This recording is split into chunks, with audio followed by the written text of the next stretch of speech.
നിന്നുള്ളിലെ മോഹം സ്വന്തമാക്കി ഞാനും, എന്നെഞ്ചിലെ ദാഹം നിന്റേതാക്കി നീയും.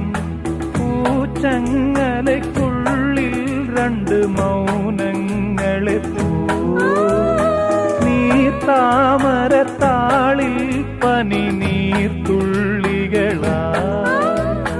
ഒരു ഗ്രീഷ്മശാഖിയിൽ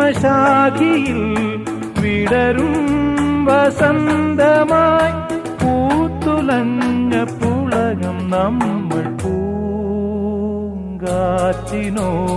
കിളികളോടും കഥകൾ ചൊല്ലി നീ, കളികൾ ചൊല്ലി കാട്ടുപൂവിൻ കരളിനോടും